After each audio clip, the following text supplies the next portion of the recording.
Assalamualaikum warahmatullahi wabarakatuh. Pada kesempatan kali ini, saya Maulidina Fitri, Saya Nabila Yazalia dari kelas 11 IPS 3 akan menjelaskan tentang faktor-faktor yang mempengaruhi kesetimbangan.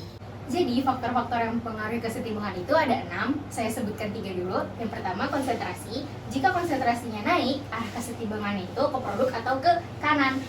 Jika konsentrasinya turun, maka arah kesetimbangannya tuh ke reaksi atau ke kiri.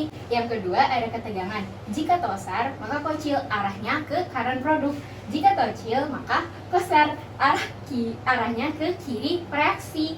Yang ketiga itu ada volume. Yang A, jika volumenya besar, maka koefisiennya juga besar. Nah, jika volumenya kecil, maka koefisiennya juga kecil. Yang selanjutnya ada wujud. Dia bisa dibolak-balik atau reversibly. Dan dia ini bisa dibolak-balik, maka konsentrasinya akan meningkat. Lalu contohnya ada air garam, itu bisa dipisah. Air dan garam bisa juga menjadi air garam. Nah, air di sini H2O dan garam ini NaCl. Selanjutnya nomor 5 ada suhu. Jika suhu naik itu namanya endotherm. Kalau misalnya suhunya menurun namanya exotherm. Yang terakhir atau yang keenam ada katalis. Contohnya adalah fotosintesis, di mana matahari sebagai katalisnya. Jadi aku bakal ngejelasin yang volume ya. Jika volume ditambahkan ke dalam satu sistem, maka tuh kesetimbangannya akan bergeser ke kanan. Jadi nih, 2 ditambah 1 kan 3. 3 ditambah 1, 4. Jadi lebih gede yang 4 kan. Jadi bergeser ke kanan. Nah, terus sehingga konsentrasi zat C dan D akan bertambah sampai tercapai kesetimbangan yang baru. Jadi misalnya volume besar, kalau volume diperbesar itu kan berarti dia tekanannya mengecil kan. Jadi dia akan mengarah ke koefisien yang lebih besar. Kalau misalnya volumenya diperkecil, berarti kan tekanannya lebih besar tuh.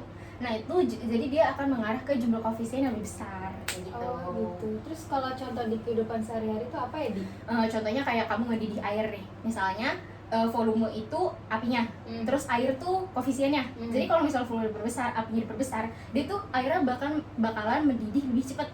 Begitu juga kayak sebaliknya, kalau misalnya apinya diperkecil, berarti kan ngedidihnya lebih lama kayak gitu. Oh gitu. Tapi sebenarnya aku kayak masih agak kurang paham gitu. Ada nggak contoh yang kira-kira lebih mudah gitu aku ngerti? Contohnya kayak misalnya laki-laki nih mau ngasih mahar ke perempuan. Jadi kalau misalnya mahar lebih besar, berarti kan peluang diterimanya akan lebih besar juga kayak gitu contohnya. Jadi kalau misalnya maharnya itu lebih kecil, peluang untuk cewek nerima cowok itu lebih kecil juga ya? Nah, bisa jadi itu contohnya tuh kayak gitu. Contoh dari volume. Yang selanjutnya ada katalis. Katalis itu sama aja kayak perantara gitu loh, Di. Nah, kayak misalnya kita mau ngaduk sesuatu kan butuh sendok. Pakai sendok nih. Nah, sendok ini katalisnya. Nah, selanjutnya katalis itu tidak dapat menggeser kesetimbangan, tetapi katalis dapat mempercepat tercapainya kesetimbangan gitu. Contohnya kayak gimana tuh? Jadi contohnya nih, di sini aku udah nulis. Jadi ada 6 CO2 tuh karbon dioksida ditambah 6 H2O atau air. Terus ini tuh bolak-balik C6H12O 6 glukosa ditambah 6O2 oksigen. Ini tuh reaksi fotosintesis.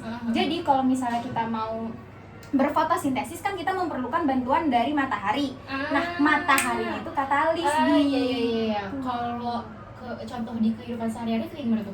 Contohnya itu kayak misalnya ada 2 orang, perempuan sama laki-laki. Perempuannya kita anggap namanya Fulan, laki-lakinya kita anggap namanya Ahmad. Nah, mereka ini dalam satu sekolah yang sama, tapi mereka tuh nggak saling kenal sama sekali.